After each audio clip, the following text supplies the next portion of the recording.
안녕하세요. 까칠한 담임쌤입니다. 좋아요, 구독, 알림 설정은 저에게 큰 힘이 됩니다.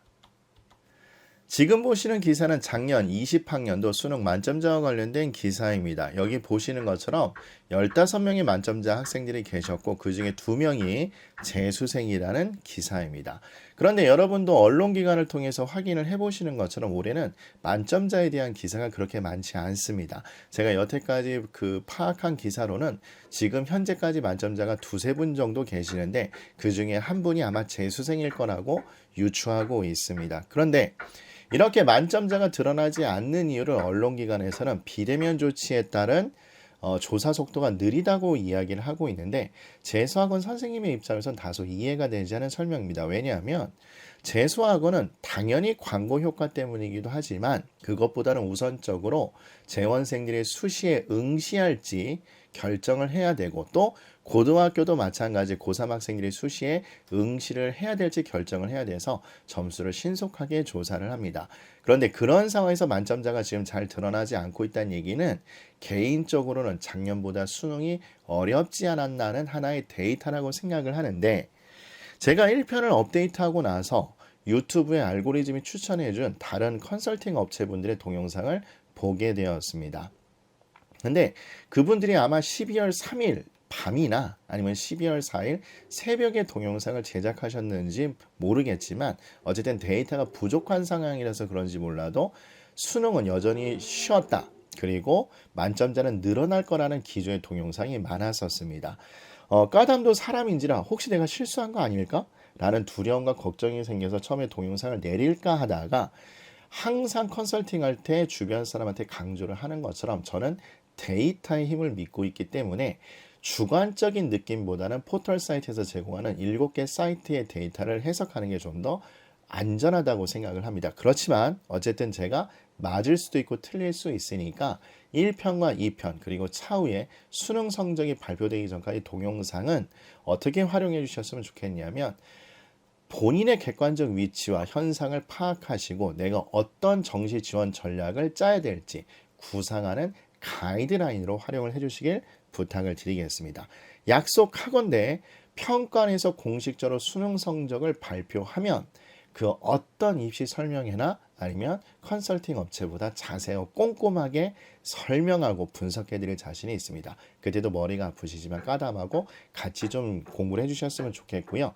그런 의미에서 아마 다음 동영상으로는 등급간 표준점수차가 왜 중요한지 그걸 설명을 드릴 거고 그리고 2021학년도 정시 주요 변동사항에 대해서도 설명을 드릴 건데 이런 걸 감안하셔서 같은 점수지만 최상의 효과를 얻으시도록 저와 같이 노력을 해주셨으면 좋겠습니다. 아울러 양해 말씀을 좀 드려야 될 것 같은데 지금 동영상을 제작하는 주변에서 공사가 있습니다. 그래서 여러분들 좀 동영상에 뭐 여러 가지 이렇게 도구 소리들이 들어갈 수 있는데 양해를 해주시길 부탁드리고 지난 시간에 이어서 사탐과 과탐을 분석하고 그리고 총평 그리고 나는 어떤 정시 전략을 구사해야 될지 그걸 같이 살펴보도록 하겠습니다. 자, 그러면 사회탐구 영역을 같이 보도록 하겠습니다. 자, 마찬가지 7개 사이트에서 올려주고 있는 등급 컷을 보여주고 있습니다. 그런데 눈에 확인이 들어오지만 예전에도 그랬던 것처럼 대부분 1등급 컷이 높게 형성을 하고 있습니다. 이런 걸 보면 사실 문과 학생들이 인문계 학생들이 공부하기가 진짜 어렵다는 느낌이 많이 듭니다. 뭐 학부형님들께서도 이 동영상을 많이 보실 텐데 요새 입시계에서는 이런 얘기를 많이 하죠. 학부형님들께서 지금 고3이 되셔서 공부를 하신다면 부모님께서 들어가셨던 대학을 지금은 입학하기 어려울 겁니다. 라고 이야기를 많이 들으셨을 겁니다. 제가 봐도 그럴 것 같아요. 지금 제가 봐도 제가 들어간 학교를 지금 들어간다. 되게 어려울 것 같습니다. 이유는 지금처럼 이 탐구 과목이 정말 계륵과 같은 과목입니다. 못하면 이상하고 잘해도 티가 안 나죠. 1등급 컷이 높게 형성이 되고 있으니까. 그런데 이상하게 사회문화만 이번에 등급 컷이 높게 잡히고 있습니다. 시험이 좀 어렵게 나왔다는 얘기인 거죠. 근데 이것도 조심스럽게 예측을 해보면 과탐에 지학하고 생명처럼 몰리는 현상을 막기 위해서 이렇게 된 것이 아닐까라는 생각이 듭니다.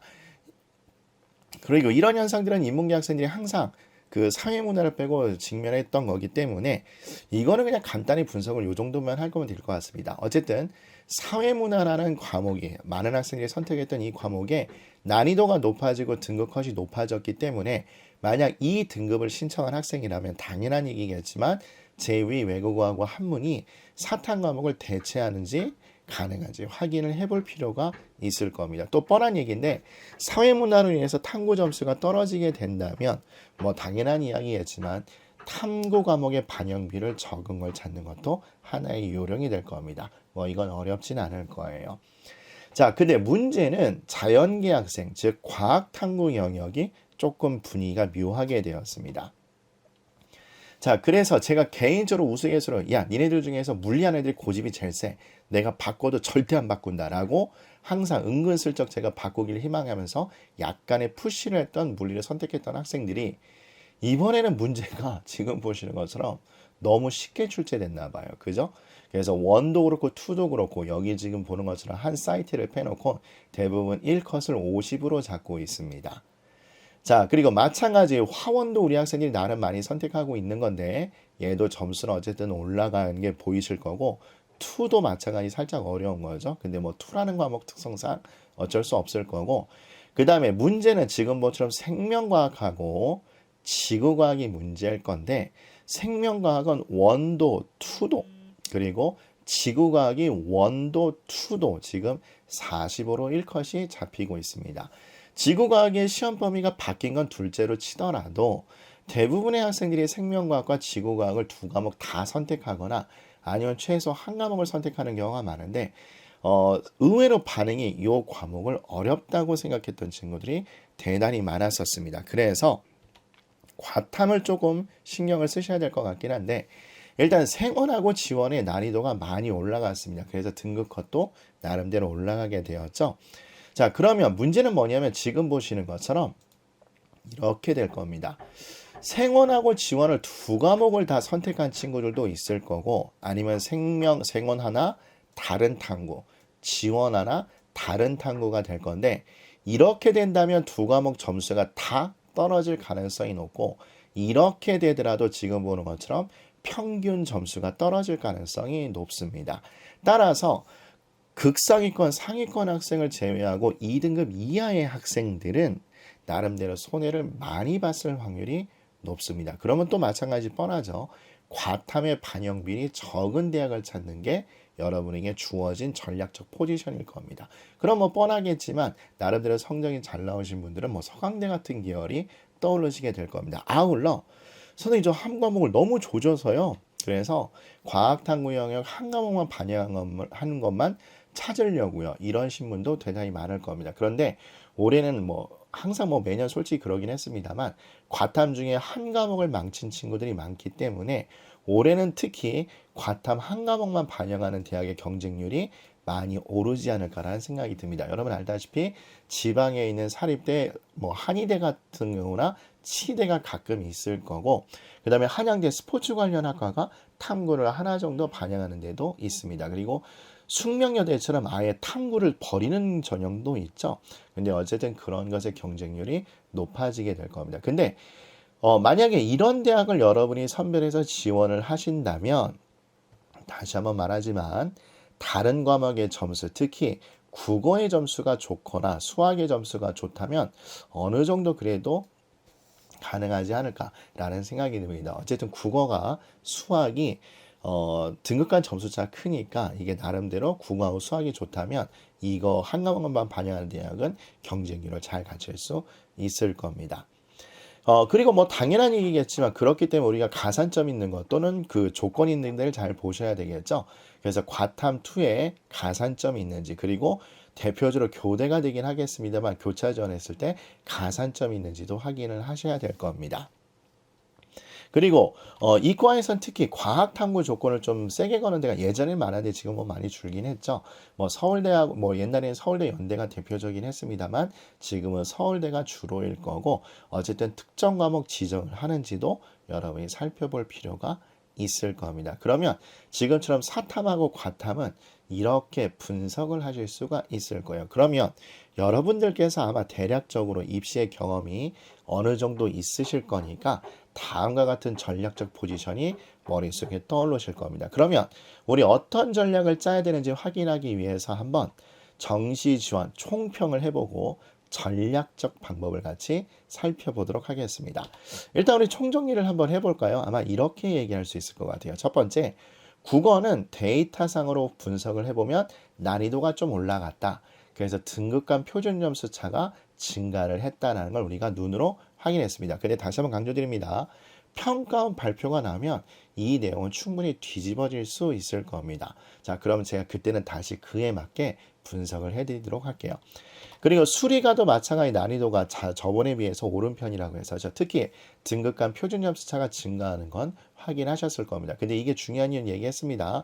이게 표준 점수 차가 적으면 다시 한번 강조드리지만 다른 과목에서 점수가 좋았을 때 그거를 커버를 하고 보완을 하고 모험 지원을 할 수 있는 걸 판단하는 기준이 되기 때문에 그렇습니다. 근데 1등급, 2등급 점수 차가 예년에 비해서 조금 높은 게 우리 확인을 했었죠. 그래서 그걸 좀 감안해 주시면 되고, 그런데 반면에 수리나는 난이도가 저번에 비해서는 조금 쉬워졌다라고 생각해 주시면 될 겁니다. 얘가 1, 2등급 간 표준 점수 차가 줄어든 거를 확인하시면 될 겁니다. 그리고 사탐은 전체로 난이도는 뭐 평이했다. 그런데 사회문화만 좀 돌출 변수가 있었고, 과학탐구는 과목별 난이도 차가 심했기 때문에 물리 1,2하고 화학 1을 하시면 나름대로 난이도가 쉽게 느껴지겠지만, 그런데 상대적으로 이 과목을 선택했던 친구들은 어렵다고 느껴질 겁니다. 그럼 우리가 이런 과목적 분석을 통해서 뭘 확인할 수 있느냐? 이걸 것 같습니다. 일단 올해 입시 시장에서는 제가 봤을 땐 수능이 어려웠다는 분위기가 형성될 것으로 보입니다. 물론 성적표가 나와봐야 되긴 하겠지만 지금 7개 사이트의 데이터상으로 보면 약간 어려웠다는 분위기가 형성이 될 거예요. 그럼 문제는 평가원 시험이 발표가 나서 어려웠다는 기조가 확정이 된다면 엄청난 혼란이 유발이 될 거고, 당연히 하향 지원 현상의 심화가 될 겁니다. 특히 자연계가 조금 더 어렵다라고 느껴진다면 하향 지원 현상이 두드러질 거예요. 그런데 자연계를 좀 따지고 본다면 이것도 두 부류로 분류를 해야 됩니다. 좀 죄송한 얘기죠. 극상위권과 중하위권을 나눠야 될 건데, 어쨌든 시험은 어려웠기 때문에 나름대로 상위권은 변별력이 확보돼서 기존의 모의고사 성적을 유지를 했다라면, 즉 1등급 최상위권을 유지했다라면 표준 점수상의 이점을 많이 얻을 거기 때문에 변별력의 확보가 충분히 이루어질 겁니다. 그렇기 때문에 의외로 이 학생들은 지원대학 선발이 명확해질 거예요.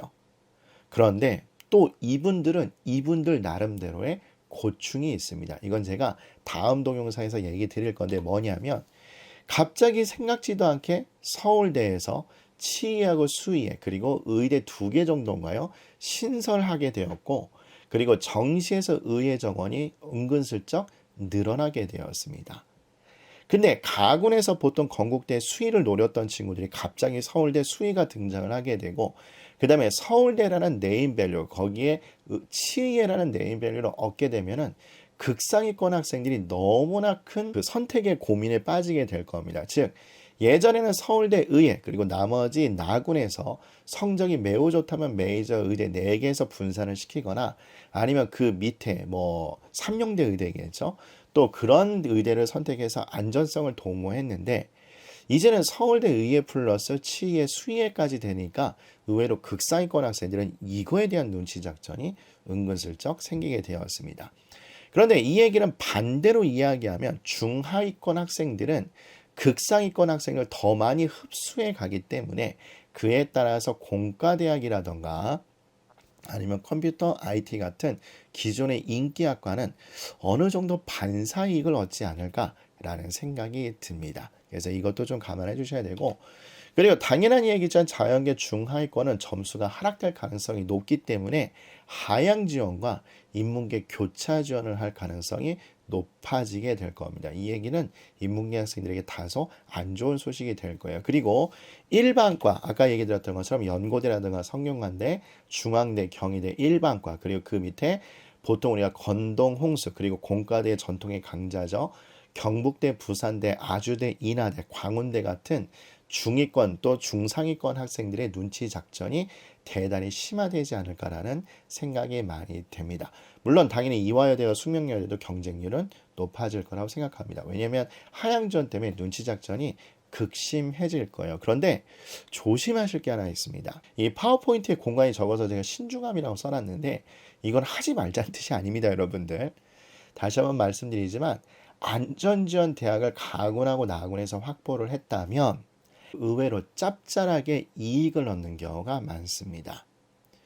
저처럼 여기서 좀 오랫동안 컨설팅 하신 분들은 하향 지원의 현상이 기조가 확정이 되면 눈에 불을 켜고 모험할 대학을 찾으실 겁니다.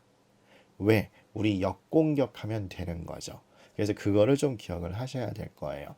그리고 제가 이거는 정식 컨설팅 시리즈에서 제가 말씀을 드렸는데 모험하는 대학은 명심하실 건 뭐냐면 동일한 대학 내에 하위권보다는 중위권 정도의 인원수가 25명 이상 정도 되는 대학을 모험으로 해놓고 그리고 제가 다음에 올려드릴 등급간 표준 점수 차의 의의를 같이 계산을 돌리셔서 하시면 의외로 짭짤하게 성과를 얻으실 수 있을 겁니다.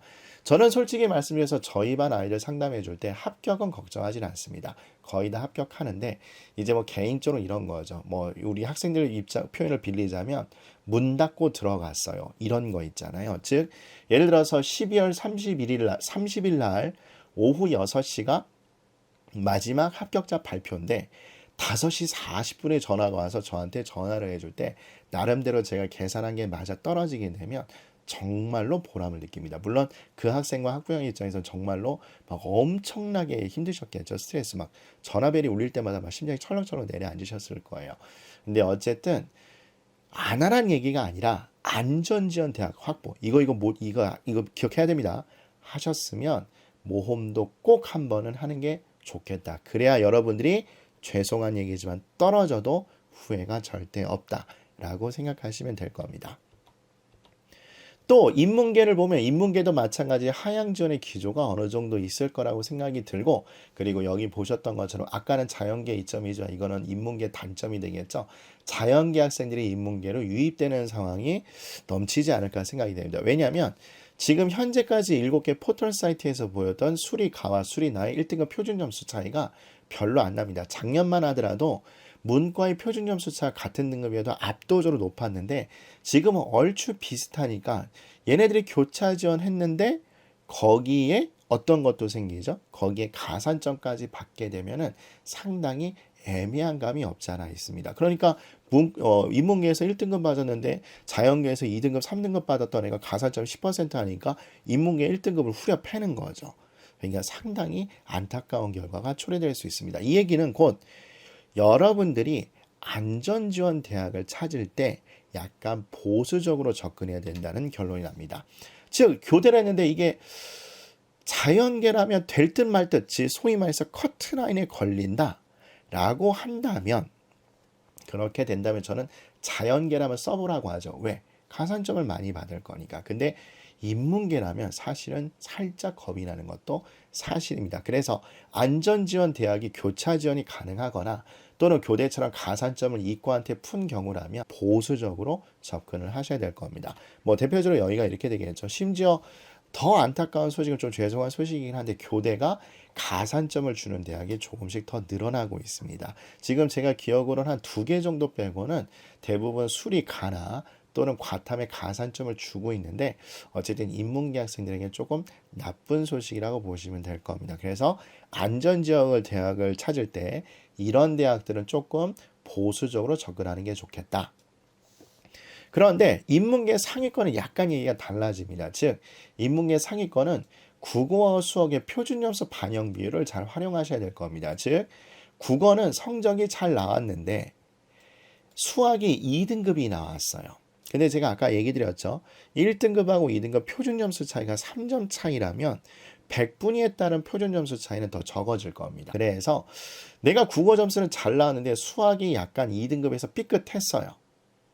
또는 똑같은 1등급인데 98%, 96% 이렇게 나왔어요. 근데 등급 간 표준 점수 차가 적을 수 있기 때문에 머리를 잘 쓰고 반영비를 잘 활용한다면 의외로 모험을 해볼 만합니다. 즉 수학하고 1등급 표준 점수 차가 지금 현재 데이터상으로는 적기 때문에 따라서 안전지원 대학 카드를 잡았다면 그리고 두 번째 조건 국어 표점이 높고 사탐이 상위권 평균과 흡사하다면 수리 나의 점수가 살짝 떨어져도 한번 모험을 해보는 게 어떨까라는 생각이 듭니다. 저라면 아마 우리 학생들은 이렇게 상담을 해줬을 겁니다. 자, 그리고 이제 우리 한번 또 기타 사항을 한번 봐야 되겠죠.